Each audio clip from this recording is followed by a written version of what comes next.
ملکا ذکر تو گویم که تو پاکی و خدایی.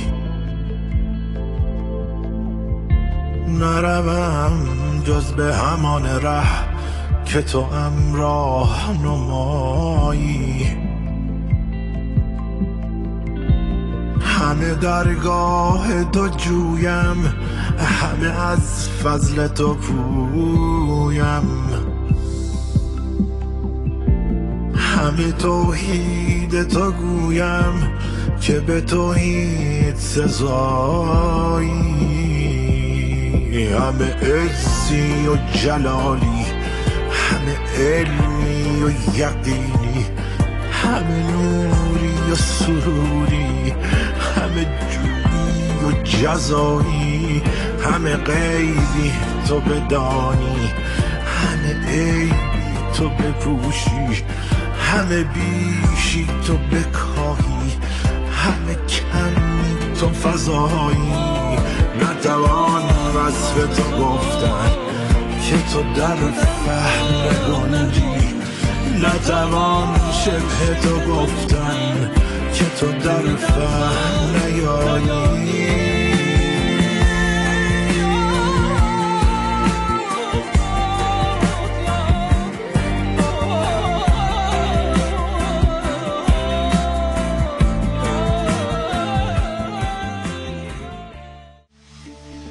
تجربه نزدیک به مرگ، پدیده‌ای به قدمت تشریف انسان در محبت تن، حالتی که فرد به یک باره از قالب برون می شود و پس از مشاهده فرازی از بیکرانه های عالم غیب به منزل جسم باز می گردد. برای شنیدن از تجربه گران نزدیک به مرگ سفرها باید بر این گوی خاکی تا باز بشنویم از ورای قفسهای نفس و باز به یاد آریم که از کجاییم، در کجاییم و به کجا. هم سخن این بار هم سفری است از میهنجان شیراز که چشم براهیم تا بگوید از آن نگاهبان که شیشه جان را در بغل سنگ نگه می دارد. همو که پنجره های شب زده خانه هامان روشن است به پژداب نور مهربانیش.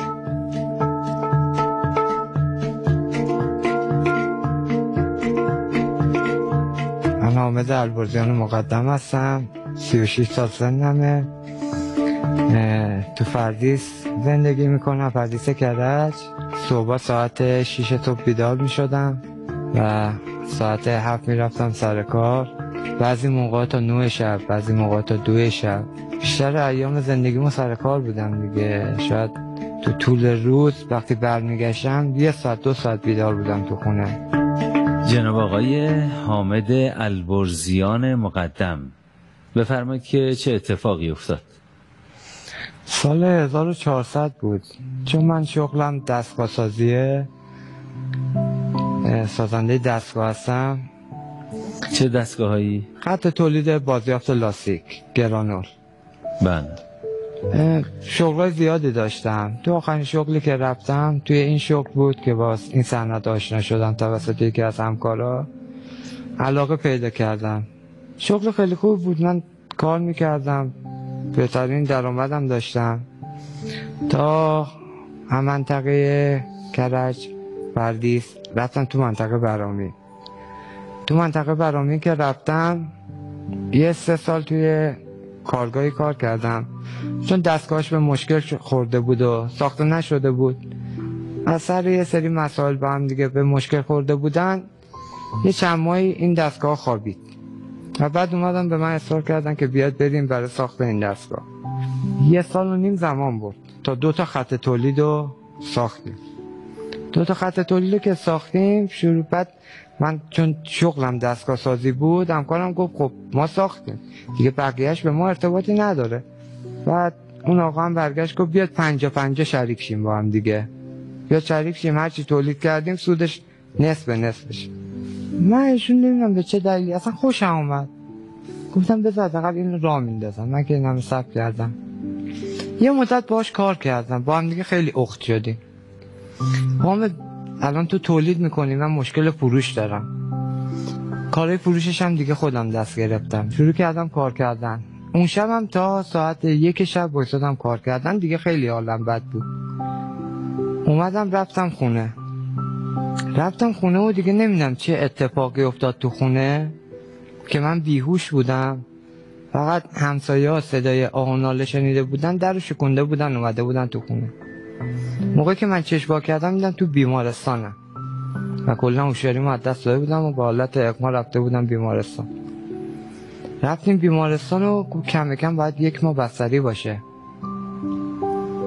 دیگه من گفتم بابا کار دارم، زندگی دارم، کارمو چی کار کنم؟ توی بیمارستان که بودم دیگه حرف حدیث پیش اومد که قصد رفته، انقدر بیمارستان نبوده، شاید بهونه کرد و این چیزا. موقعی که از بیمارستان اومدم بیرون و دیگه با ایشون به هم زدیم، دیگه کار نمی کنیم با هم دیگه، آقا شما به خیر ما به سلامت. تا چند ماه بعد که من رفتم کارگاه کلن به گل نشست، ورشکست کردن کامل، ورشکست کردن، در رو بستن. من اونجا که رفتم دوباره تو حرفه خودم، تولید دستگاه. رفتیم دستگاه درست کردم. یه بعد اون یه خط تولید رو داشتم میساختم توی برامی که یه روز بعض اتفاق من از اون مسیر که رد می شدم، از مسیر کارگاه ایشونو دیدم. گفتش که حامد کجا میری؟ گفتم من دارم میام خونه. گفت دارم میرم کارگاه، میای؟ گفتم بیا بریم. رفتیم کارگاه، اونجا برگشتیم، یه سری اتفاقا افتاد و چند روز بعد یه تهمتی به ما زد. هرچی به ایشون تهمت زدن؟ بله. برای من گرون تموم شد. تا بعد دیدم این مسئله گوش به گوش پیچیده. موقعی که این اتفاق افتاد واقعا از این شغل دیگه بدم اومد و اومدم بیرون. کلاً بدم اومد، در صورتی که همه منو میشناختن. با اینکه این شایعه پیچیده شده بود، یکی از بزرگای کله گنده و مثلا پولدارای منطقه برامی که میخواست خط تولید ساخت بسازه، با من همون موقع داشت کار میکرد و من مجبور شدم از پیش ایشون هم بیام بیرون و به ناحق اومدم بیرون. بنده خودم تازه کارش اوج گرفته بود، تازه میخواست تازه ماه اول بود که چی به درآمد رسیده بود، میخواست دستگاه دیگه بسازیم، یه خط تولید دیگه باش بسازیم و من باش قطع رابطه کردم. گفتم من این کار نمیکنم. گفت چرا؟ گفتم نمیکنم، اصلا دیگه این کار میخوام بیام بیرون، به دلایلی بیام بیرون. نگفتم به چه دلیلی. دیگه خیلی ناراحت بودم، یه مدت خیلی ناشکری میکردم که این چه زندگیه و چه نامردیه و آدم واسه کی کار کنه. اصلا کی تو این دنیا اونقدر معرفت داره که بخوای بهش کار کنی؟ کلا دیگه از کار کارگری، حتی تولید دستگاه، حتی اینکه خودم حتی خط تولید داشته باشم بخوام کار کنم، کلا از کار بدم اومد. تا جایی که شروع کردم به ناشکری. گفتم اصلا زندگی کنی که چی بشه؟ تهش میخواد چی بشه؟ این همه کار کنم آخرش میخواد چی بشه؟ راضی بودم به مردن. گفتم والا آدم بمیره چه جهنم چه بهش، بالاخره میری اون دنیا دیگه، تکلیفت معلومه. یه جوری بود که اصلا دیگه دوست نداشتم با آدمایی که رو زمینن اصلا حتی رفت آمد کنن، حتی سلام علیک کنن، اصلا دوست نداشتم. تا گذشت و اون شب رسید، شبی که برادرم هم اومده بود، از خانواده‌ام اومده بودن، مادرم شیراز بود، اومده بودن برامی خونه من مهمونی. اونم میدونستن شرایط روحی من چجوریه، اومده بودن که مثلا بگن آقا نشده ول کن، جمع کن بیا، اندازه خودت هم که داری. یه خط تولیدم داشتم میساختم همون زمان که نیمه کاره موند و از اونم گفتم ولش کن نمیسازم، بره شکایت کنه، بره هر کاری میخواد بکنه، با کدوم سند، با کدوم مدرک، هر کاری میخوای بکنی برو بکن. این دنیا نامردیه. من اگه به نامردی باشه من خودم بهترین نامرد دنیام دیگه. تا دستگاه اون بنده خودم چند ماه خوابید، اون خط تولید خوابید و نصفه جمع شد و سرمایه‌ای که گذاشته بود بلا استفاده همونجوری مونده بود. تا یه شب که داشتم همینجوری برمیگشتم سمت خونه، زنگ زد داشتم گفت بیا خونه. توی همون حالت ناشکری و تو همون حالت ناشکری دنیا و تموم بشه و مثلا تهش چی میخواد بشه و اگه خودت بودی اینجا چی کار میکردی و چرا ما رو آوردی این پایین، خودت رفتی اون بالا، راحتی مال توه، این پایین سختیش مال ماه. اگه فکر کردی خدای من میترسم میرم این صحبت ها نیست. و خدایا به حق حضرت علی من از این دنیا بردار، گفتم خدایا به حق حضرت زهرا من از این دنیا بردار، خسته شدم بس. همینجور گفتم امام حسن، امام حسین، تا گفتم خدایا به حق امام زمان من از این دنیا بردار، از این دیوار روبرو، دیوار اینجا یه بخی همون شمایل قد بلند قدش تا سقف چشم دروش وارد شد اینجا بالا سر. خیلی هم ناراحت عصبانی بود، خیلی وحشتناک بود، خیلی وحشتناک. تو همین فکرها بودم. سرعت ماشین هم خیلی بالا بود، خیلی بالا بود.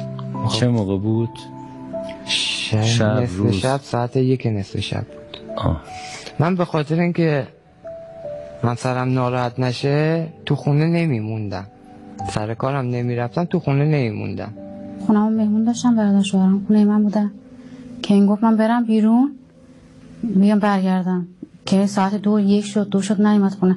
من نگران شدم، یه تماس گرفتم، یه گوشیش زنگ می‌زدم، دیدم این جواب نمیده. همونجوری که با سرعت داشتم میرفتم سمت خونه که زودتر برسم، همینجوری هم ناشکری میکردم. واقعا ناشکری من جوری بود که دوست داشتم همین الان زمین و زمان و پیادهشم به هم دیگه بدوزم. یعنی اون قدرتشو داشتم، میگفتم کل کره زمین آتیش میزنم که با کل هستیش بسوزه، آدماش که سله، با کل هستیش بسوزه.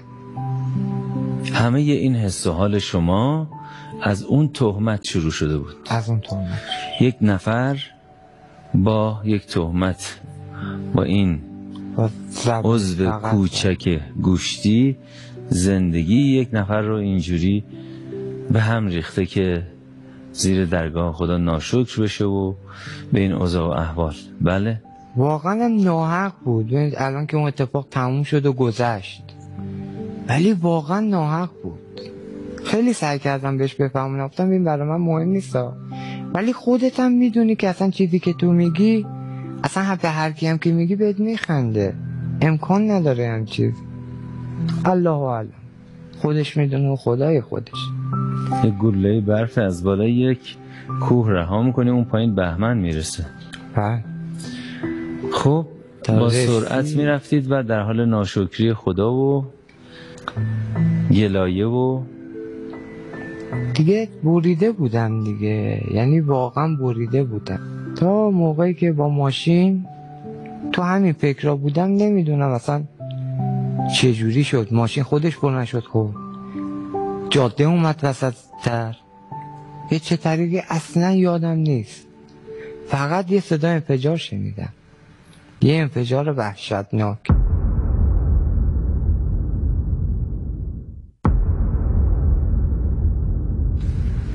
که ماشین مستقیم از سمت خودم برخورد کرد، توی دور برگردون به بلوکای ستونی وسط جاده، هم ماشین کامل پرست شد و من همونجا از هوش رفتم. خیلی دیگه نگران شدم، هی پشت سر هم تماس گرفتم که یه آقای گوشی رو برداشت، گفت من گوشی رو کنار خیابون پیدا کردم.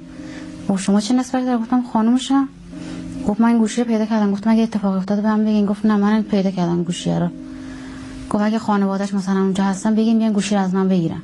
از هوش که رفتم دیگه نمیدونستم چه اتفاقی افتاده. بعد اینم بگم خدمتتون، من فکر میکردم آدم میره اون دنیا خدا این ذهنشو بر میداره، یه تفکر دیگه میذاره که نمیتونی اونجا خودت دفاع کنی. ای آقا من فلان، ای آقا این بوده. و موقعی که منو اول بردن بیمارستان برامی مفتح، گفت ما که اصلا کاری بر نمیاد برایشون، حقیقتا تمومه دیگه، خدا بیامرز. اینو گفته بودن تا منو بردن تو، 2 بار منو تو بیمارستان مفتح احیا کردن، چون تمام دنده هام هم سمت ناحیه قلب هم سمت راست هم خود جناق سینه خورد شده بود ریه سوراخ شده بود، تورم مغزی، خورد شدن گونه، فک، دست، پا، شریان، خیلی کمر، هر جایی که شما فکر کنی غیر از یه پای چپم کل بدن خورد. یعنی شما هر نقطه‌ای که فکر کنی آسیب دیده بود. احیام کردن و گفتن نمیرسه این، گفتن که کاری نمیشه کرد. خانواده گفته بودن خب چیکار کنیم، ببریم بیمارستان، بهترین بیمارستان تهران. گفته بود ما نمیتونیم انتقالش بدیم، این تو آمبولانس نهایتا برسه به 2 کیلومتر بعد میمیره، نه 3 کیلومتر دووم بیاره، بیشتر از این دووم نمیاره. خب همسر من نذاشته بودن بفهمن که این اتفاق برای من افتاده. موقعی که قطع امید کرده بودن دیگه مادرم هم نبود دیگه. خانواده گفتن که بذار حداقل همسرش بیاد، حداقل اگه میخواد بمیرم ببیندش. تو آقا خوناشو پاک کنید یه جوری. البته اون زمان من خیلی چاق بودم، 90 خورده کیلو بودم. من دیگه نگران شدم، برادر شوهرم خواب بودن، رفتم صدا کردم گفتم اینجوری این گوشی حامد فکر میکنم گم شده، ولی من نگران یه اتفاقی افتاده، دلم خبر میده. اینا بلند شدن به اون شماره زنگ زدن، من یه بیمارستان مفتش شنیدم منه، ولی اینا به من نگفتن. اینا رفتن یه 2-3 ساعت بعد مثلا زنگ زدن به من، گفتن آره حامد تصادف کرده که سریع آژانس بگیر بیا بیمارستان. همسرم اومد من دیدن و گفتن خب ما چیکار کنیم. خدا خیرشون بده اون پرستاری که به خانواده‌ام گفته بود که هلیکوپتر دیگه مثلا اونجوری دیگه هلیکوپتر گرفتن از اونجا آوردنش بیمارستان. دیگه برادرش اومد تا ما مثلا 2 ساعت 3 ساعت طول کشید ما تا برسیم اونجا. که یه بار دوباره تو هلیکوپتر من دوباره کامل رفته بودم، هلیکوپتر رو مجبور شده بودن ارتفاع رو بیارن پایین، دوباره احیا کردن، دوباره ادامه دادن. گفته بودن که این تو اون بیمارستان هم دووم نمیاره، بیاد ببریم بیمارستان امام خمینی. به من که خبر دادن گفتن که حامد تصادف کرده، بعدش چیزش نشده، دستاش فقط شکسته، دستش شکسته و اینا. دیگه من گفتم خب میخوام باهاش صحبت کنم و اینا. گفتن که نه تو بردنش برای اتاق عمل اینا. سر منو گرم کردن، هر دفعه گفتم به یه نحوی مثلا اینا همچنان با من حرف میزدن که انگار نه انگار مثلا چی بوده چی نبوده. دیگه اون پسر کوچیکم من با هم بود، شیراز با هم بودم، اون در جریان همه چیز قرار گرفته بود. گفته بودن به من نگی هیچ. من تو اون زمان چی یادم نمیاد تا موقعی که رسیدیم بیمارستان امام خمینی. بیمارستان امام خمینی از هلیکوپتر تا اتاق اگه اشتباه نکنم تریاج احیای مجدد، منو که داشتن میبردن من دوباره رفتم، دوباره منو بردن تو تریاج، دوباره منو احیا کردن. دیگه آب پاکی و کامل ریختن رو دست خانوادم. یه قبل بخرید براش، الکی بایستدید اینجا چیکار؟ گفتم آقا من نمیره، ببرید تو ICU. نمیدونم کدوم دکتر، ولی یه متخصص اونجا اومده و بالا سرم و اون منو انتقال داد به ICU. تا موقعی که توی ICU بدنم رو روی تخت دیدم، من زیر تخت قرار گرفتم و بدن خودم رو روی تخت دیدم. شما زیر تخت هستین؟ بله. اما بدنتون رو روی تخت میبینید؟ روی تخت میبینم. زیر تخت هستین چطور روی تخت رو میبینید؟ زیر تخت که بودم تخت بود ولی من بدن خودم رو میدیدم. یعنی هم زیر تخت رو میبینید، سطح زیر تخت رو؟ بله. و هم روی تخت رو؟ بله. خب هم روی هم جسم خودم میدیدم، داخل بدن خودم میدیدم. داخل بدنی که روی تخته؟ تمام شکستگی ها که حتی ما بعدن گفتم که خب من نمیتونستم صحبت کنم، گفتم که کمر من شکسته و خود بیمارستان انکار کرد اصلا هم چیزی نیست.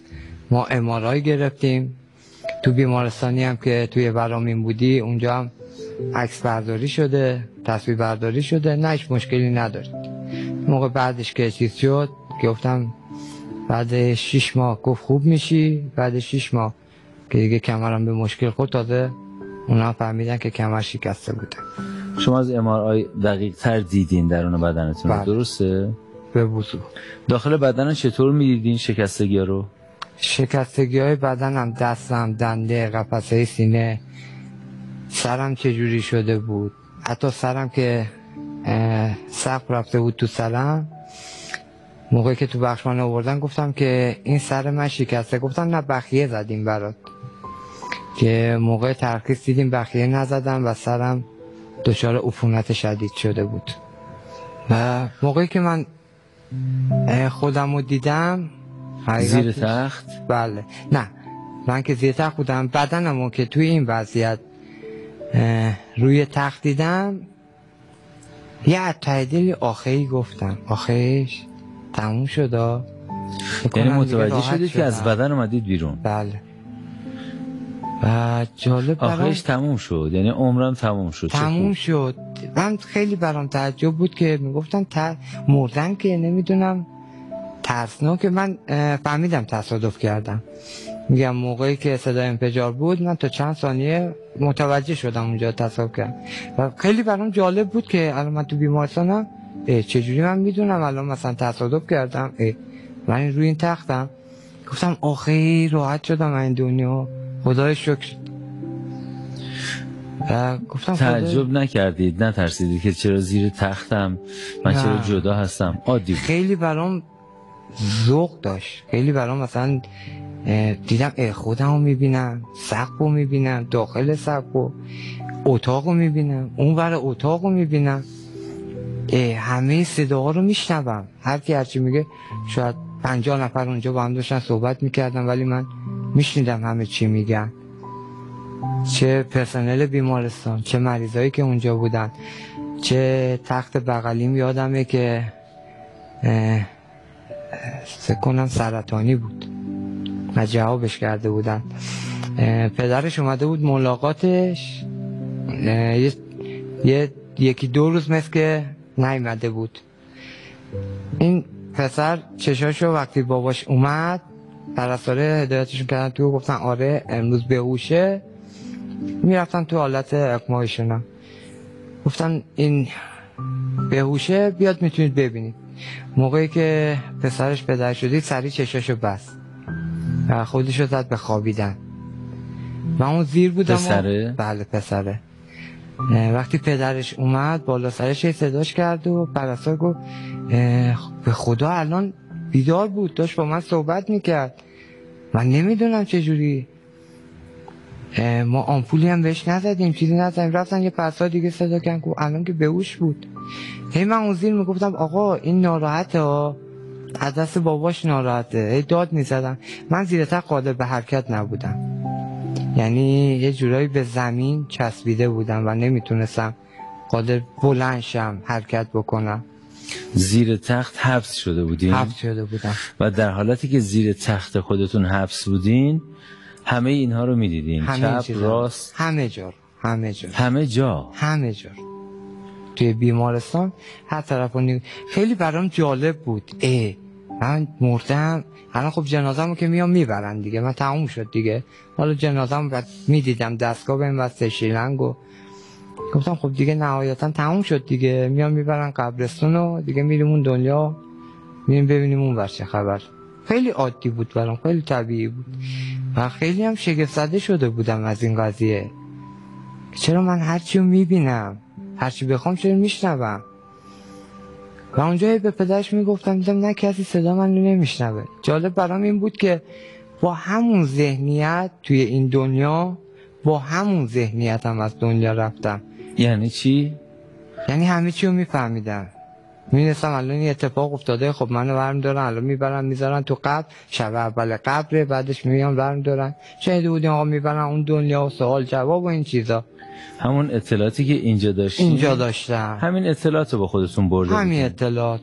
این نکته بسیار مهمی هست که خیلی از افراد بهش توجه نمی کنن و تجربه های نزدیک به مرگ این رو به روشنی نشون میدن که فرد اون چیزی رو که میدونه در دوره زندگانی مادی با همین دانسته ها به اون طرف میره و دانش جدیدی، اطلاعات جدیدی نمیتونه برای او ایجاد بشه. همونطور که عمل ساقط میشه دانش هم در یک مرحله متوقف میشه و از اونجا به بعد به صورت تدریجی موارد به دست میاد. اما وقتی وارد میشید ادامه همین زندگانیه. بله. اطلاعاتی که داشتین تو این لحظه که همه چیز. بله. میدونستم قبلا چه اتفاقی برام افتاده، کارم، همه چیز زندگیمو میدونستم دیگه، به وضوح میدونستم. تا اینکه نمیدونم چه زمانی، ولی فکر میکنم یه شیفت عوض شد، یه شیفت پرستارا عوض شد. حالا نمیدونم من چند ساعت بود رفته بودم اونجا، تایمش بود عوضه، فکر کنم مثلا یه روز یا کمتر، چند ساعت کمتر من اونجا بودم. زیر تخت بودم؟ بله زیر تخت بودم. 2 تا حامد داریم، یک درازکش بدن هست روی تخت، یک درازکش حامد غیر مادی زیر تخت. بله. که از زیر تخت داره همه چیزو همه جا رو میبینه. یه لحظه گفتید 50 نفر حرف میزدن میشنیدم. همه مجزا نگاه کردم این برانور، دیدم داخل دیوارا رو میبینم، مثلا کسایی که اونجا هستن، بعد قشنگ میشنیدم چی میگن. کسی که فاصلش با من حتی خیلی زیادم بود، مثلا نگاش میکردم میشنیدم که اونا دارن چی میگن. فقط توی همون طبقه یا جای دیگه هم همینطور؟ نه تو همون طبقه، چون من تمام فکرم همه چیزم درگیر اونجا بود. اینا دارن چیکار میکنن، اون کیه، این کیه. و یادم یه نفر بالای سر بدنش وایساده بود، من نگاهم افتاد به یه نفر که وایساده و دیدم همون شخص رو تخت خوابیده. یعنی یه نفر دیگه هم اونجا از بدنش بیرون بود؟ بیرون بود. یه نفر ایشون هم متوجه شما شد؟ ایشون نه، ایشون داشت به بدنش نگاه میکرد، نه متوجه من نشد. و من دیدم یه حالت نوری دور انگاری اون نور بشه و یهو دیدم اونجا داره میره بالا، نه با سرعتی که یهو غیب شه، نه آروم آروم رفت، از سقف رد شد رفت بالا. خانم بود یا آقا؟ خانم بود. دورش یه نوری شکل گرفت؟ بله. استوانه ایمانند؟ استوانه ایمانند. و رفت؟ بله. چیزی نبود که بگی مثلا تونلی باشه، من تونلی ببینم یا چیزی، نه. من فقط اون شخص رو دیدم که یه نوری بهش مثلا انگاری از زیر نور پردازی بکنی اون طرفو، خیلی آروم به سمت بالا رفت. و دیدم موقعی که داره میره بالا انگاری خیلی خوشحال بود داره میره، خیلی هم به خودش نگاه میکرد، نمیدونم برای چی، ولی تا موقعی که من دیدمش رفت بالا این چشمش به بدن خودش بود و من اونو دیدم خیلی دیگه ذوق زده شدم دیگه، یه جورایی واسه خودم کیف میکردم. به به میریم اون دنیا، با چه چیزایی میبینیم، چی بود این دنیا، اون دنیا که خیلی بهتر، چیزایی که اینجا نمیبینی اونجا میبینی. حالت رفتن اون جذاب بود؟ خیلی جذاب بود. گفتم خب منم میرم دیگه نهایتا یه چند ساعت دیگه منم میرم بالا. دیگه شروع کردم این ور اون ور رو نگاه کردم، به حرف این گوش دادم، به حرف اون گوش دادم. خیلی برام عجیب بود. میرفتن پشت دیوار، پشت یه اتاقی بود 2 تا در داشت و من میدم از این ور میرن اون ور میاد. بین اون اتاق هم یه دیوار مانم بود، بعد قفسه زده بودن اونجا رو. من همه اینا رو میدیدم، خیلی برام جذاب بود، خیلی برام جذاب بود. گفتم خب منم دیگه چند ساعت دیگه میرم دیگه، تموم میشه. اجازه میخوام مطلب بسیار بسیار بسیار مهمی رو خدمت شما بینندگان این برنامه در ایران و در هر کجای دنیا عرض کنم. تجربه جناب آقای البرزیان یکی از مهمترین، بلکه مهمترین تجربه‌ای هستش که در بین تجربه های نزدیک به مرگ دنیا مستند شده، شواهدی رو که ایشون ارائه کردن. علتش این هست که تجربه گران برای اثبات اینکه بیرون از بدن حضور داشتن معمولاً شاهدانی دارن، گواهانی دارن که تایید میکنن دیده ها گفته ها و مشاهدات فرد رو که مثلا من دیدم شما در منزل خودتون چه گفتاری داشتید یا در خیابون چه کاری میکردید.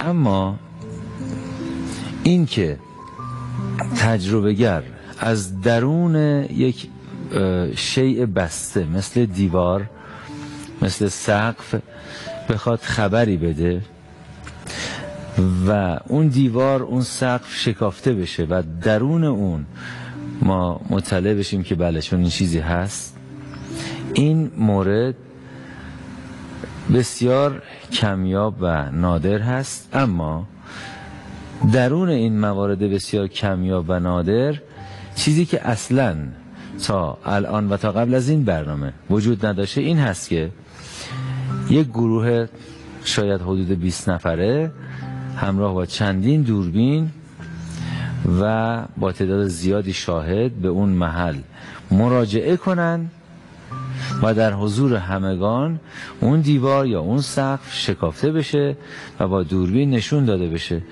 و همونجا تجربه گر اعلام کنه که درون این سقف چی هست یا درون این دیوار چی هست و این ثبت بشه. این اتفاق برای اولین بار در تاریخ تحقیقات تجربه های نزدیک به مرگ جهان رخ داده به لطف خدا در فصل 5 برنامه زندگی پس از زندگی با حضور شاهدان متعدد از بیمارستان محل بستری آقای البرزیان و تیم تصویربرداری ما، 2 گروه مشترک شاهدان و اون چیزی که الان ایشون فرمایش میکنن که در سقف بیمارستان دیدن، حضوراً رفتیم و در اونجا اون چیزی که ایشون گفتن راجع به سقف بالاتر از سقف کاذب کاملا صحتش ثابت شد. بشنویم از آقای البرزیان که درون سقف چه چیزی رو مشاهده کردن. من داخل سقف رو دیدم و خیلی برام تعجب بود که من چجوری اینجا سقف رو من داخلش رو میبینم. همونطور که زیر تخت بودیم. همونجوری که زیر تخت بودم چجوری من میتونم پشت دیوارا رو ببینم. خیلی برام جالب بود.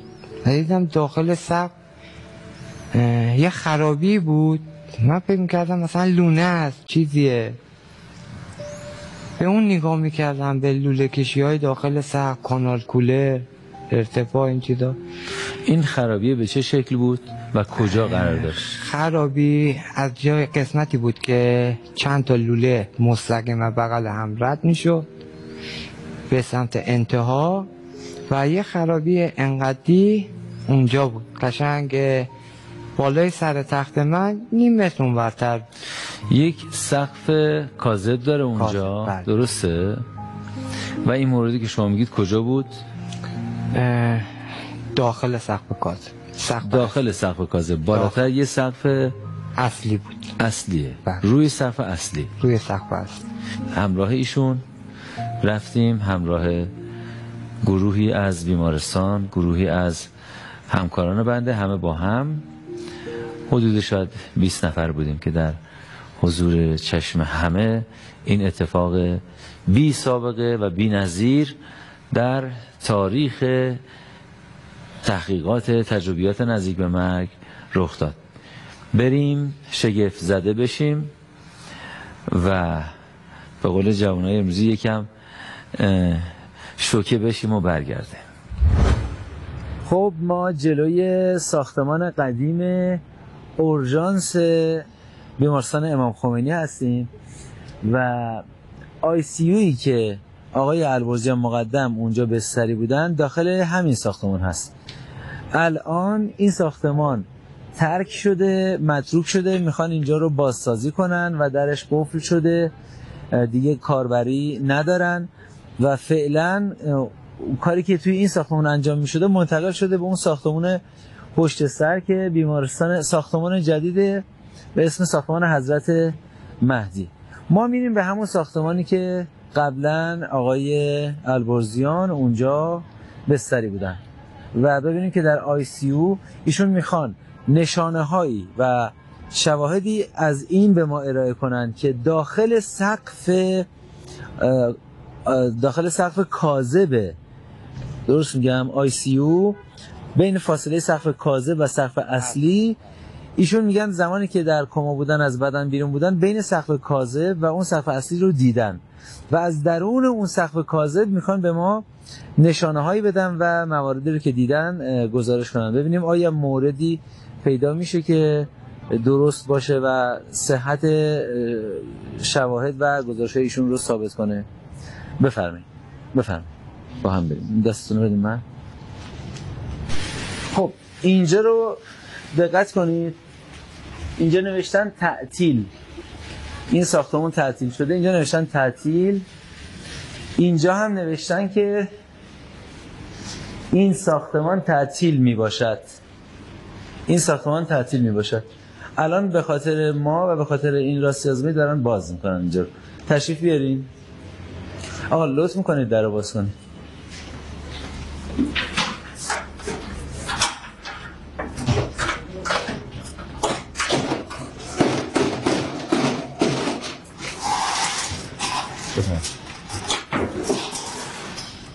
بفهم. ببخشید.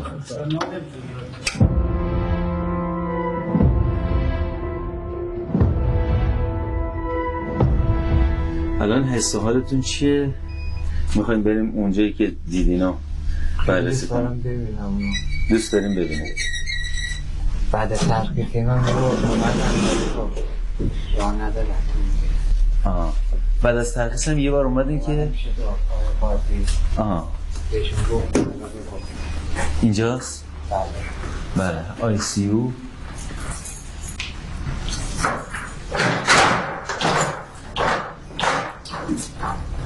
خب همونطور که می‌بینیم کلاً قفل اینجا و متروکه شده، آماده تخریب دیگه، نه درسته؟ اینجا آماده تخریب دیگه، نه؟ بله اینجا رو میخوان تخریب کنن، دوباره بسازن. بفرمایید.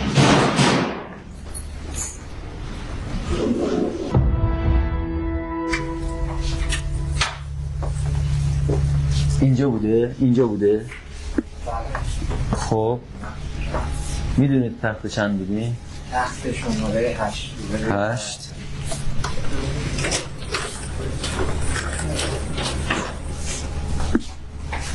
بفرمایید.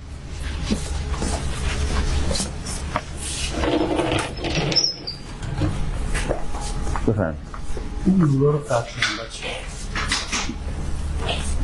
شماره 8 کجا میشه؟ 10 9 8. خب شما اینجا بستری بودین؟ خب سرتون اون طرف، این اون طرف بود، درسته؟ من که روی این تخت بودم هیچ جای بدنم غیر از یه دستم قادر به حرکت نبود، فقط یه دستم. حتی بعد اینکه من به هوش اومدم، یعنی سرم من نمیتونستم بلند کنم، قادر به حرکت دادن سر نبودم، شکسته بود پای نخای من، سرم هم قادر به حرکت نبود که بخوام بالا رو نگاه کنم یا این بر رو نگاه کنم یا اون بر رو نگاه کنم. سر کاملا ثابت، فقط به سمت بالا ثابت. که بعد خارج از بدن که زیر این تخت زیر تخت بودین؟ موقعی که من آوردن از بدنم خارج شدن، من روحم زیر تخت. آها، بدن روی تخته، آقا حامد خودش زیر تخت قرار گرفت. چه مدت؟ همیشه یا یک بار؟ نه فقط نمیدونم تایمش چقدر بود که بعد از اینجا دیگه کلا اون زیر بودیم. زیر بودم، بعد همه از اونجا بردن به سمت پایین. از زیر تخت بعد رفتی رو پایین؟ رو پایین یعنی سقوط کردید؟ سقوط کردم. بعد خب شما گفتید توی سقف چیزی دیدین، با اینکه زیر تخت بودیم تو سقف رو میدیدین؟ آره داخل سقف میدیدیم، داخل توش هم حتی توی و لوازم توش هم داخلش هم میدیدین؟ آره کانال کشی میدیدم. کانال کشی ها، یعنی هرچی داخل این سقف شما دیدین؟ بله درست. من بیشتر چون تمرکزم تو اون لحظه وقتی از بدن خارج شدم، وقتی خودمو دیدم اینجا، من فهمیدم که مردم. میدونستم که دیگه تموم شد، مردم. میدونستم؟ آره میدونستم که مردم. و دیگه نمی‌دونستم مثلا چرا من جان مثلا چیزه. بعد فهمیدم که مثلا بیمارستانه. بعد به سقف که همینجوری نگاه کردم من به بدنم شدم، شکستگی داخل بدن دیدم. شکستگی داخل بدن؟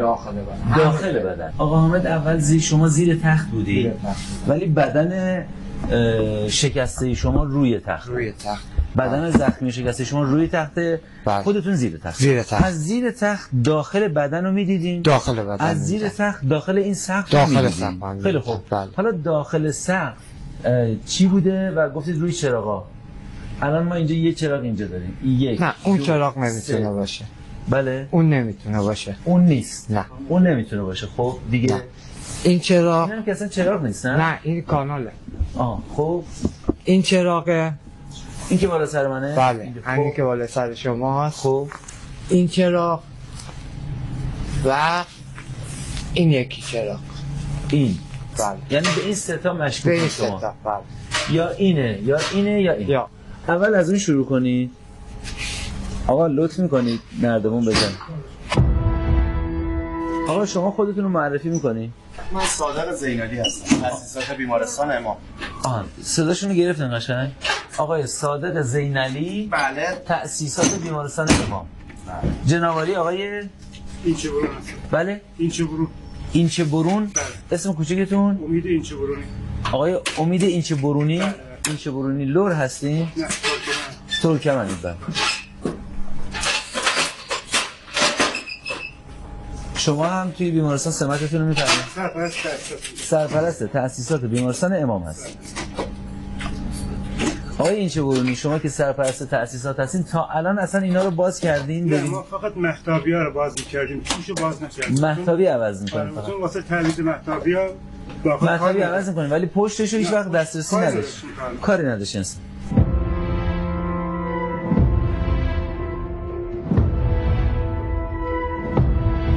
فکر میکنید که یعنی اون طوری که یادتونه بیشتر کدوم سمته؟ اینجاست اون ور وسط؟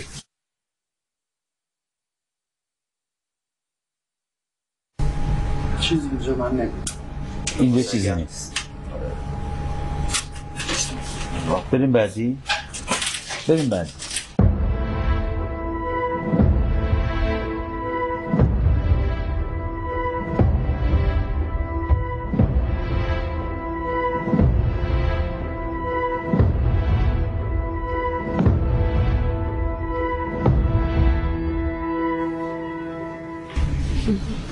اون موبایل رو من بدین. اون موبایل رو بدین بچه بیارم من بدم. آقای البرزیان توضیح بدید. یه جای سقف که لوله رفته یه خرابی انقدی باید باشه. چی؟ یه جای سقف که لوله رفته خب باید یه خرابی انقدی باشه. خرابی یعنی چی؟ سوراخ مانند. آها عجب. آقا خودشه اینو آفرین. آقا اینو خیلی دقیق دارم میگم. انگار که اصلا این سقف نیست. یه جوری داره نشون میده انگار اصلا این نیست، مستقیم داره نشونش میده. خب آخه ما چیکار کنیم دیگه؟ واسه اینا که میگن اینا توهم مغزه دیگه چی بگیم؟ چیکار کنیم دیگه؟ نمیدونم. اینا رو بیاریم. میخواد دستایلی هم که توی اونجا بوده رو برسون بگید اونم چی بوده؟ توی پرستاری اون پشت یه دونه انباره. بله خرابیه رو بریم ببینید. شما برید ببینید. شما نشون بدید بهشون خرابی سقف رو بگید کجاست. خرابی سقف اینجا نگاه کنید. انگشت ایشون رو نگاه کنید. خرابی سقف رو نگاه کنید. اینجا انگشت رو بهتون میگه خرابیه رو. تو سقف خرابی، تو سقف نه این نه سقف کدوم؟ سقف اصلی. نه سقف اصلی. دیدین؟ درست خرم بالایی. بله بله اندازش هم همینه که میگه. لوله ها تقریبا حتی اندازش هم درست میگن. بله اون خرابی سقفا درست بالای همینه. بله دیدی؟ که اونا باشه منظورتون بله خرابی سقف کلا کنده شده. بله اندازش هم درست میگه. اندازش هم بگین چقدر؟ مثلا درست 25 در 25 دایره مثلا قطر 25 300 دیدی؟ به جز داخل سقف دیگه چی دیده بودین از خود اینجا؟ من اینجا بودم وقتی چیز بودم این دیوار که روبرون بود ولی یه انبار اون پشت بود که وسایل و دارو و این چیزا میذاشتن. یه میز استیل اینجا کسی هست که از اینجا خبر داشته باشه الان بیا تایید کنه فضای اینجا رو؟ شما تشریف بیارین.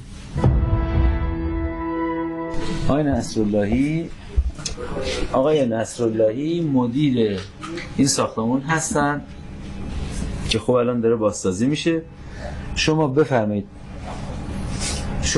به ایشون بفرمایید که از این ساختمان از جاهای دیگه این ساختمان چی دیدین، ایشون یا رد میکنن یا میپذیرن. بفرمایید بهتر ببینید. اینجا رو به روی تخت من پشتش یه انبار حالت انبار ماننده که تو اونجا دارو و وسیله و این چیزا نگه می‌داشتن. بعد قفسه است. یه دونه هم چیز فلزی بود اونجا بود که روش دارو و این چیزا می‌داشتن. بله درست میگه. این پشت انبار منظور انبار در داره یا نداره؟ در دو طرف هم هست. فکر کنم هم این بر میشه بری هم از اون بر. یه انبار تجهیزات داریم اونجا، یه انبار در واقع ملافه و این چیزاست. میتونیم بریم ببینیم. این انبار دو بره هم هست، هم از این ور میشه بری هم از اون ور. اینم درست میگن؟ اگه این پشت رو میگن دو طرف راه داره. آها. همین پس این دو طرف پشت این دیواره. پس دو طرف بودنش هم درسته. بله از دو طرف. اندازش هم بله دو طرف است. خب الان چون که اینجا متروک شده لوازم مصرفی رو از اونجا میبرن جای دیگه استفاده هست. ولی یه سریاشو ببینیم. یه سریاشو بردن. بریم ببینیم. این داخل اینجا سرنگ بود اینجوری چیزا برگه. یه سری برگه میذارن نمیدونم. آمپول بود. بعد یه سری آمپول بود. سرنگ بود، بعد سرم بود، یه سری لوازم پزشکی دیگه هم توش بود. اونجا رو میدیدین شما اون موقع؟ اون برم زیاد. خب بریم اونجا هم توضیح بدین. این یخچال اینجا نبود. یخچال یه دونه یخچال بود.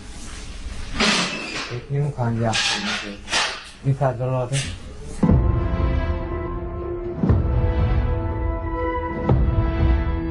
بیمارایی که اینجا بستری میشن اصلا قادر نیستن حتی بلندشن بشینن، یعنی همشون به جورای بیهوش هستن. چه برسه به اینکه بیان اینجا پشت این دیوار قدم بزنن. پس چه برسه به اینکه بیان پشت این دیوار اینجا رو بخوام ببینن اصلا.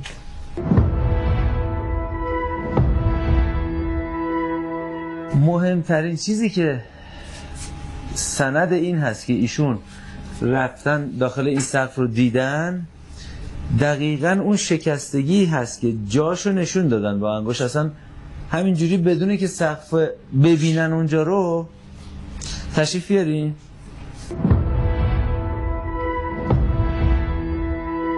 توی این 21 سال 22 سال آیا شما این سقف رو باز کردید شخصاً برید و اون شکستگی داخل سقف رو ببینید؟ وقتی الان داشت صحبت میشد شما کلی گشتید و اصلا فکر کردید دارن سقف کاذب میگن، اصلا جاش هم نمیدونستید؟ نه باز نکردیم چون کار نداشتیم ما بالا، مگر اینکه لوله‌ای به طریق اتفاق بیفته. ما فقط مهتابی تعویض میکنیم از زیر، بعد کانالام کابلام که همون سالی که ساخته شده انجام شده دیگه. بسیار 21-2 سال مسئولیت دارن اینجا راجع به همین بحث تأسیسات، اصلا داخل این سقف رو ندیدن. بیمار محترم که توی کما بوده و الان هم که اومده بعد از مدتی داره با زحمت راه میره، ایشون میگه درون این سقف بالاتر یک خرابی داره، شکستگی داره، اندازش هم میگه، جاش هم میگه. آیا اندازش رو اشتباه گفت؟ آیا مکانش رو اشتباه گفت؟ جاش از زیر که نشون داد بالای همون بود. لحظه‌ای که رفتید خودتون بالا ایشون نشون داد گفت اونجا یه خرابی تو سقف نگاه کردین، اون خرابی رو دیدین، حستون چی بود؟ تعجب کردم که چجوری اینو فهمید که بالا ساخت. جزو خاطرات عمرتون شد؟ بله. یادگار موند براتون؟ انشالله. دیگه هر جا رفتید میگید آقا یه نفر از در اومد اینجوری سقف و باز کردن گفت اونجا یه خرابی اون بالا انقدر فلانجاست. جالبه، خیلی جالبه که دستشونو که اشاره گرفته بودن، من حالا گرفتم با تصویر خودم با گوشی همراه گرفتم تصویرشو، طوری اشاره میکرد مستقیم که انگار این سقف پلاستیک شیشه است، انگار داره میبینه. انقدر مستقیم تصویر، یعنی اشارهشون انقدر مستقیم میخورد به همون خرابی توی سقف. من انقدر الان خوشحالم از پیدا کردن این که یه بار دیگه میخوام الان برم از نزدیکتر نشون شدم.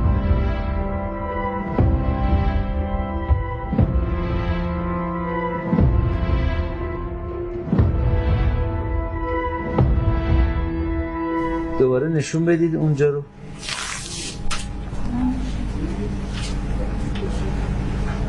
ببینید چقدر قشنگ داره نشون میده، مستقیم داره نشون میده خرابی توی سقف که یه لوله هایی بهش هست. کاملا درسته.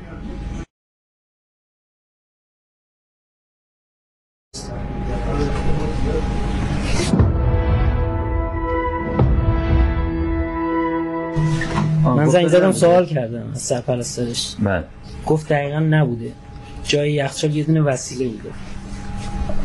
آها، اینو تکرار کنید. این دوربین بفرمایید. ایشون فرمودن که اون پشت یه یخچال بزرگ هست داخل تریتمنت. یخچال بود، درسته. گفتن که اون یخچال اینجا نبوده.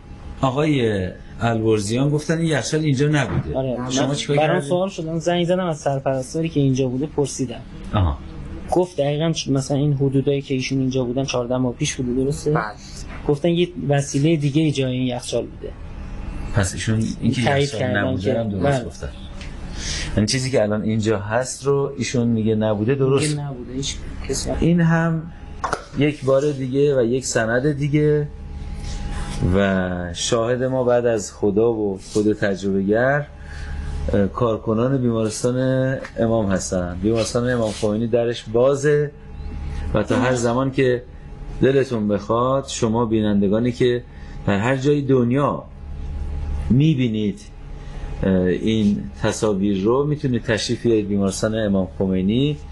از جناب آقای اینچه برونی، جناب آقای اینچه برونی، جناب آقای هادیان، جناب آقای هادیان و جناب آقای نصراللهی و دیگر حراست بیمارستان و آقای سلیمی، جناب آقای سلیمی تأسیسات بیمارستان و دیگر همکارانشون که تشریف دارن. مراجعه بکنید، از همه اینها بپرسید، چیزی که برای خودشون هم عجیب و غیر منتظره بود رو از زبان خودشون هم بشنوید. بیمارستان‌های دیگه، تجربه‌گرهای دیگه و در و دیوارهای دیگه همچنان منتظر ما و شما هستن. احساس کردم 2 نفر، یه نفر از سمت راست دست گذاشت رو شونه من، یه نفرم از سمت چپم دست گذاشت رو شونه من و به سرعت منو به سمت پایین کشیدن و رفتم پایین.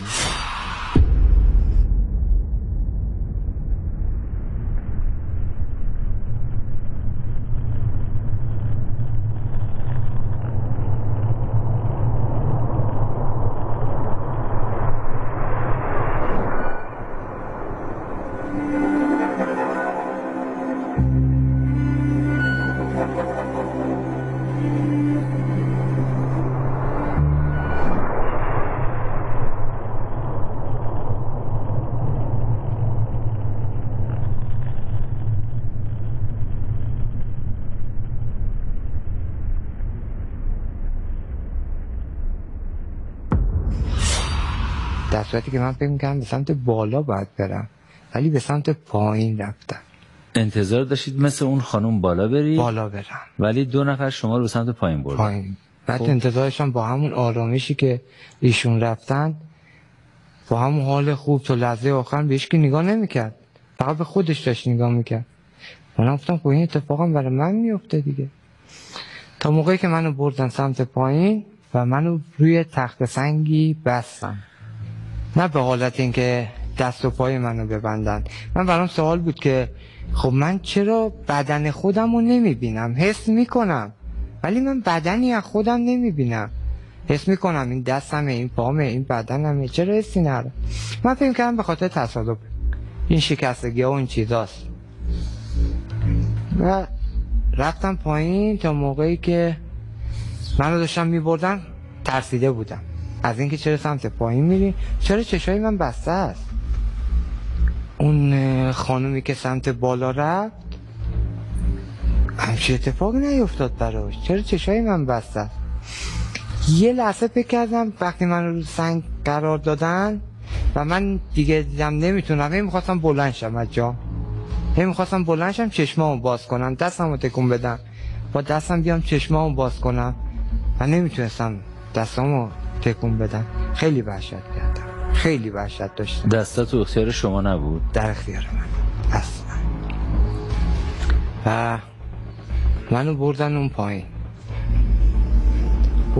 وقتی من رو اون سنگ قرار گرفتم فکر کردم سنگ قبره. گفتم تموم شد، منو گذاشتن تو قبر، خب حالا دیگه امشب میریم بالا دیگه. همش این فکر بودم خب میرم پیش خدا، یعنی نه فکر کنم به سمت بالا الان پرواز میکنم بالا. گفتم نه، الان اومدم توی قبر، اینم سنگ قبرمه، این سنگ لحده، خب بعدش که سوال جواب تموم بشه من میرم بالا دیگه پیش خدا دیگه. و وقتی من اون موقع اصلا تو فکر این نبودم که بابا حامد الان مثلا اون بیرون خانواده ای چی، اصلا فقط تو فکر این بودم که زودتر برم بالا ببینم چه خبره اونجا دیگه. اینجا که من تو بیمارستان اینجوری بود ذوق کردم برم اون دنیا ببینم چه خبره. و منو بستن و تازه فهمیدم که به خاطر کارهایی که کردم و ناشکریایی که کردم حتی توی لحظه قبل تصادف محکومم به عذاب و باید عذاب ببینم. و اینو من فهمیدم، نه کسی با من صحبت میکرد اونجا نه چیز، هیچ، فقط اونو فهمیدم. و این 2 نفر که منو بردن، این 2 نفر بالای سر من قرار داشتن، یکی سمت راست یکی سمت چپ من قرار داشت، اونجا بایستاده بودن تا موقعی که یه چیزی آوردن، آهن بود چوب بود نمیدونم، مثل یه آهن بلند، دست چپ من بی اختیار بالا اومد و اون شیء رو تو دست چپ من قرار دادم و من نمیخواستم اون شیء رو بگیرم. تحمیل بود نمیخواستم بگیرم. موقعی که اون شیء رو قرار دادن تازه عذابای من شروع شد. با عذابی که میکشیدم تمام درکی اینو داشتم که بابت چی دارم عذاب میکشم، بابت ناشکریه، بابت گناهی که قبلا کردم. دونه به دونه شو میدونستم، دونه به دونه شو. یعنی موقعی که عذاب شروع شد هی سعی میکردم من این شیء رو از دستم بندازم. عذاب چجوری شروع شد؟ اون شیء رو که به من دادن آتیش نه حرارت میشه گفت، چون آتیشی فکر نمی کنم بود، چون این حرارت هرچی بود مثل مواد مذاب از این شیء به دست من انتقال پیدا میکرد و از دست چپ من وارد بدن من میشد. یعنی جز به جز سلول من انگاری مثلا یه مواد مذابی رو بریزید وارد بدن من شد.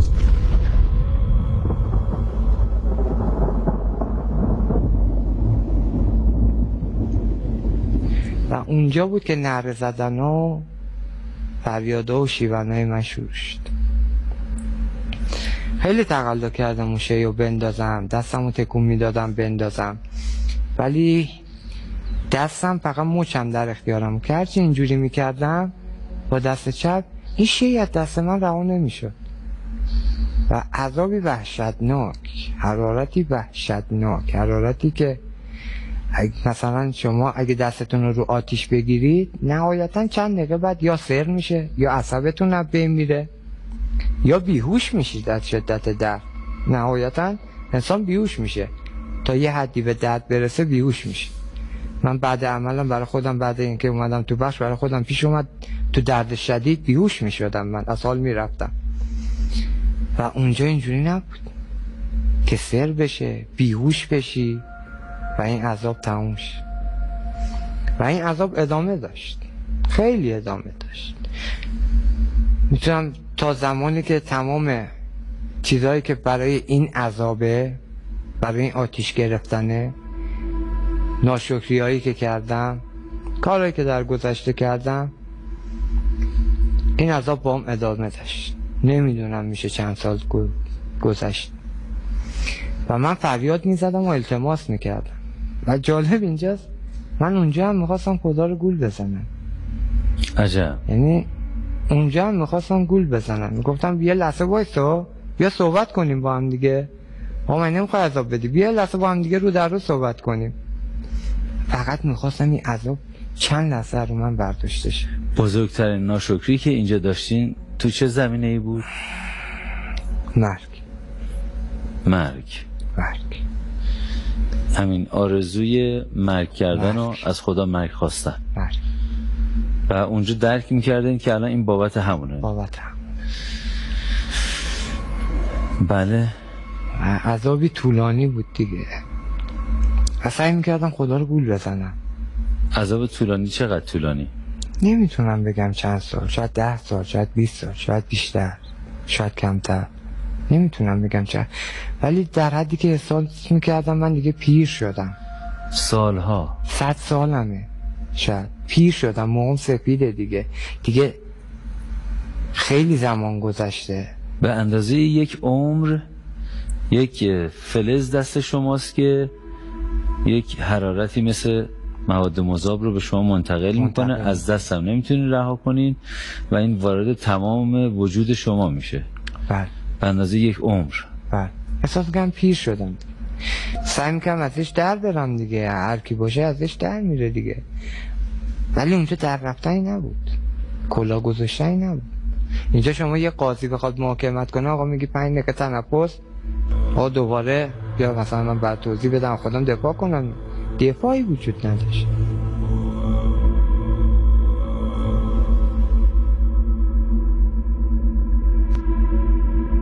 شروع کردم از ته دل عاجزانه خدا خواستم که این عذاب رو برام بردار. زمان طولانی طی شد تا لحظه‌ای که رسیدم به این حرف که گفتم مگه نمیگن همه چی دست خودته، عابد و فاسق به رأی خودته. منو پیامبر میآفریدی، چرا نیافریدی؟ آقا منو تو زمان پیامبر میآفریدی، یه معجزه به من نشون میدادی، منم میشدم پیامبر بعدی. اینو واسه گول زدن نگفتم، واقعا از ته دلم گفتم. چرا اون موقع نیافریدی؟ زمان پیامبر خوب بوده و راحت میشده ایمان. راحت بودن.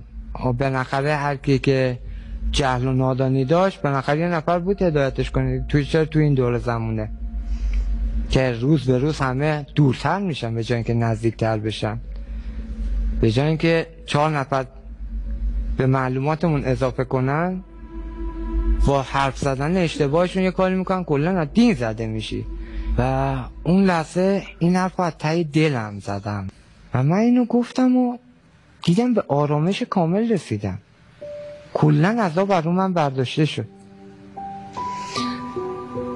این عذابی که رو من برداشتن خیلی حس خوبی پیدا کردم و فکر کردم تموم شد. این زمانی عذاب برداشته شد که شما گفتید چرا من رو در زمان پیامبرا نیافریدی؟ منم ایمان می آوردم و دقیقاً. و همون 2 نفری که بالای سر من بودن با همون چشم بسته، همون 2 تایی که شما رو گرفتن آوردن پایین. بله. خب همون 2 تا دوباره منو به سمت بالا بردن. حالا بردن بالا، این سری بردن بالا و دوباره با سرعت رفتیم سمت بالا و منو رها کردن. منو که رها کردن دوباره یه جا فرود اومدم. احساس کردم زیرم زمین، خاکه، زمینه. تا موقعی که چشام باز شد تونستم ببینم و توی اون کلبه که رفتیم چشمای من باز شد. کدوم کلبه؟ کلبه‌ای که زمان حضرت بنیامین بود. شما به یک کلبه رفتین؟ بله. که زمان حضرت بنیامین بود. خب و من نمیدونستم اصلا که حضرت بنیامین اصلا حضرت بوده. من فکر می‌کردم برادر پیامبر یوسف بنیامین بوده. نمیدونستم که مثلا اصلا من بعد این اتفاق رفتم دربارش مطالعه کردم، پرسیدم، فهمیدم نبوت از یوسف پیامبر و حضرت بنیامین رسیده. من اونجا که نمیدونستم و چشمای من باز شد و اون 2 نفر دیگه نبودن و توی اون کلبه یه جای روشن، فضایی که نورانی باشه، یه جای روشن بود. توی اون کلبه من بودم و میتونستم از اون کلبه یه دونه پنجره داشت و از داخل اون پنجره من بیرون رو دیدم و اونجا بود که یه جا خوردم. اینجا کجاست؟ اینجا چرا ما اومدیم؟ اینکه زمان قدیمه. اینا چرا دارن با چوب و کلوخ بستن، یه سنگ بستن، سنگ حالت نوکتیز بستن، دارن کشاورزی میکنن، دارن زمین رو میکنن. برام تعجب بود، هم تعجب کردم هم برام جالب. اونجا خیلی خوشحال بودم که این عذابه حداقل برداشته شده. الان من نمیدونستم بابت چی الان اونجا، اصلا نمیدونستم بابت چی اونجا، تا زمانی که دیدم اون زمان چجوری دارن کار میکنن. و جالب اینجاست که من توی خونه هاشونو میدیدم، نون درست کردنشونو میدیدم، کار کردنشونو، غذا خوردنشونو میدیدم. یه تیکه غذا خوردن، من همه اینا رو دیدم. اینا چطور بود؟ خیلی سخت بود. خیلی سخت؟ خیلی سخت. یعنی اگه به من میگفتن اون زمان یا بیا الان سر 4 رو گدایی کن، گفتم گدایی این زمان، گدایی این دوران. حتی من اصلا یه آدم معذرت میخوام، یه آدم دست و پا ندار بیام بشینم گوشه خیابون تو همین سرما و گرمای این زمان من گدایی کنم؟ اینجا کجا اونجا کجا؟ اینا نه برق دارن، نه نور دارن، نه آب دارن، هیچی نبود. چجوری بود؟ سختی های روزگارشون چجوری بود؟ برای یه نون درست کردن، دروغ بهتون نگم، چند ساعت چند نفر کار کردن، چند نفر چند ساعت کار میکردن یه نون بتونن، شاید یه نصف روز بتونن نون تهیه کنن، بتونن برای مثلا یه خانواده 7-8 نفره نون درست کنن، نون بخورن.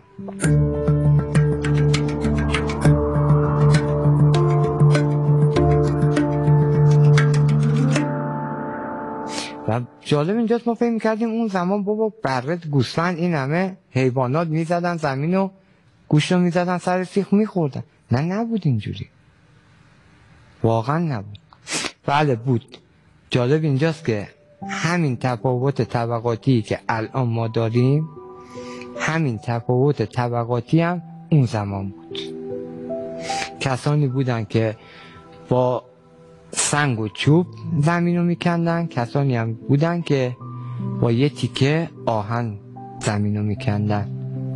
ابزار نبود بگید ابزار کشاورزی، نه، یه تیکه آهن بود، یه تیکه آهن، نه آهن بود، انقدر میبستن سر چوب بسته بودن و زمین رو باش نه اینجوری بکنن، اینجوری حالت شیار ایجاد میکردن تو زمین. و زمین به چه وسعتی، به چه وسعتی که الان ما بخوایم اون کارو بکنیم نمیشه، واقعا سخته بخوایم اون کارو بکنیم. و من تمام اینا رو دیدم. جالب اینجاست که اینا رو که دیدم هیچ سردی و گرمای اون زمانم من چشیدم. باورتون میشه اون زمان سرما و گرماش هم نسبت به الان فرق میکرد. یعنی تو اون سرمایی که الان ما کاپشن داریم تنمون میکنیم بریم بیرون، توی خونه مثلا دستگاه گرمایشی و این چیزا الان تو این دور زمانه همه دارن، نیست که بگی کسی نداره. اون زمان نبود، واقعا سخت بود، زندگی تو اون زمان هم سخت بود و من اینو دیدم. اون موقع اینجوری نبود که مثلا امنیتی چیزی باشه به خاطر یه دونه نون، واقعا یه دونه نون، یا اصلا بگو یه دونه بره،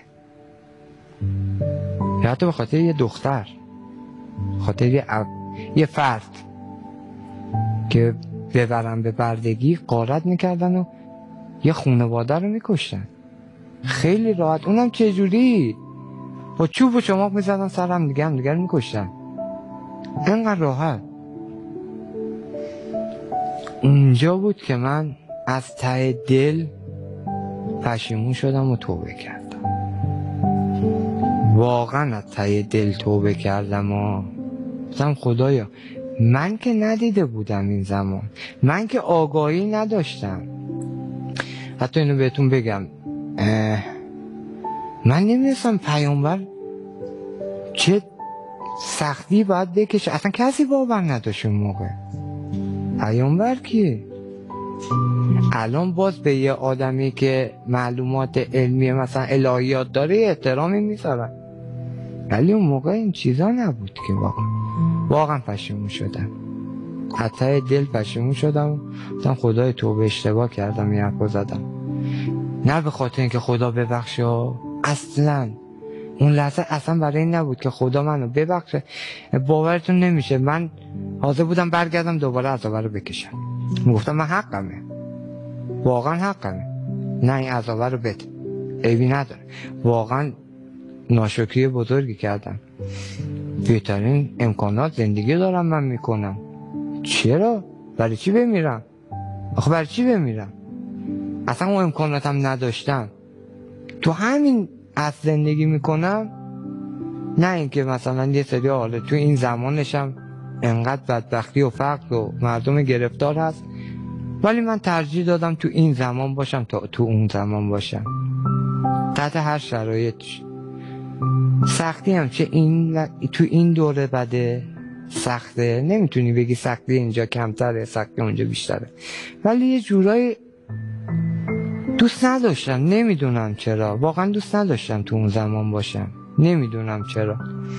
احساس میکردم اگه تو اون زمانم بودم، اگه معجزه هم میدیدم ایمان نمیبردم، اون موقع دیگه حرفی برای گفتن نداشتم که بگم خدایا من نمیدونستم، الان میتونم بگم گفتم خدایا من که از این چیزا خبر نداشتم، آگاهی نداشتم، ما فقط یه چیزی شنیده بودیم، درکی از این مطلب نداشتم. که من موقعی که توبه کردم از همون پنجره یه نور خیلی پر نور بود، ولی جوری نبود که مثلا بگی چشو بزنه یا اذیت بشی، یه نور عظیمی از پنجره وارد شد و از بالای سر من رد شد و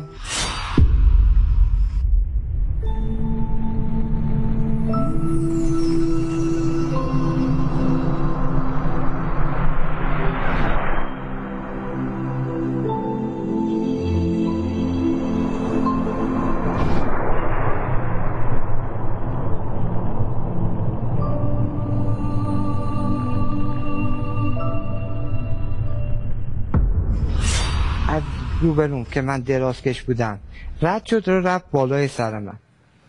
اونجا بود که من متوجه شدم حضرت بنیامین، وقتی خودشو معرفی کرد متوجه شدم که حضرت بنیامین بالای سر من. گفت میخوای بدونی توبت قبول شده یا نه؟ گفتم کیه که دوست نداشته باشه بدونه، و واقعا حاضر بودم خدا توبه‌مو قبول کنه، اب نره عذاب بده تو اون حدی که خودش میدونه دیگه، عیبی نداره، با اینکه اون عذاب واقعا قابل تحمل نبود، ولی واقعا حق خودم میدونستم که آقا من خطا داشتم دیگه، ولی خدا رسون بهم که اگه خطا هم داشتی 4 تا کار درست هم داشتی که به خاطر اون بخواد توبتم قبول شد. گفت میخوای بدونی؟ گفتم آره. یک ماری رو سینه من انداخت، ماری که انقدری بود، به شکل طلایی رنگم بود. یه حلقه دور سینه این مار بود، یه حلقه گرد، یعنی سر که تموم میشد یه حلقه گرد بود و ادامه مار. و من اون مار خیلی وحشت کردم. من نمیستم انداخت رو سینه منم نمیتونستم این مار رو خودم کنار بزنم. هرچی تلاش میکردم حداقل برش دارم، نمیشد. گفتم چرا؟ گفتم من نمیخوای بدونی توبت قبول شده یا نه؟ اگر این مار نیشت بزنه توبت قبول نشده، اگر این مار نیشت نزنه روی سینت پایین بره توبت قبول شد. تا زمانی این که مار بخواد نیش بزنه یا نزنه بدترین حال دنیا به من دست داد و اون لحظه بدترین لحظه من بود. یعنی بالاتر از عذاب شرمه، چیزی بالاتر از شرمندگی ما نداریم.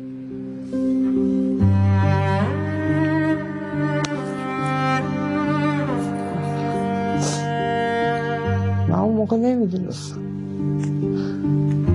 نمیفهمیدم.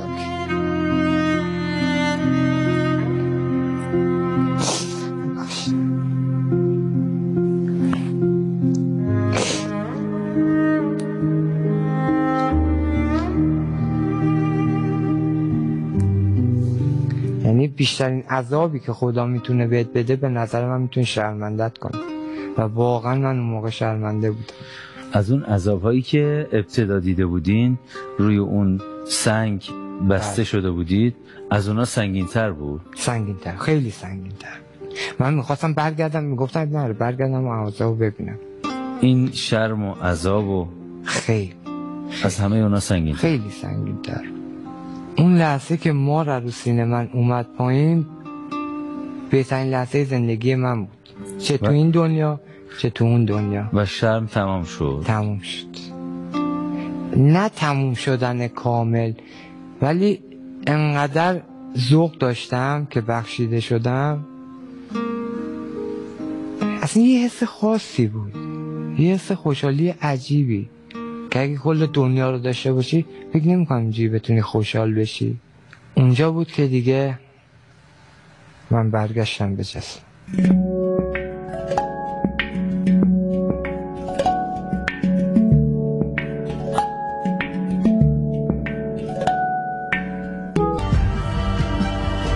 و در پایان سلام و نور مهربانی خداوند بر شما تابنده تر از همیشه.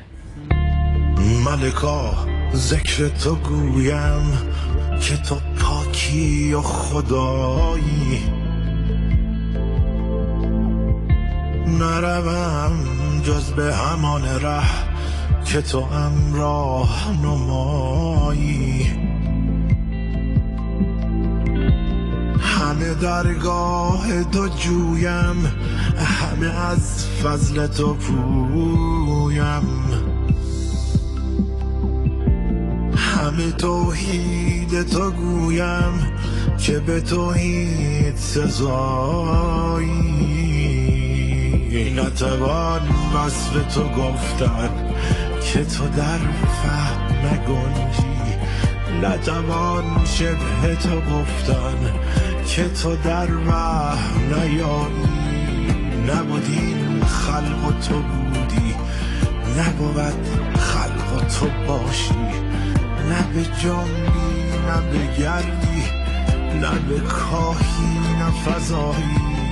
همه عزی و جلالی، همه علمی و یقینی، همه نوری و سروری، همه جودی و جزایی. نتوان وصف تو گفتن که تو در فهم نگنجی، نتوان شبه تو گفتن که تو در وهم نیایی. نتوان وصف تو گفتن که تو در فهم نگنجی، نتوان شبه تو گفتن که تو در وهم نیایی.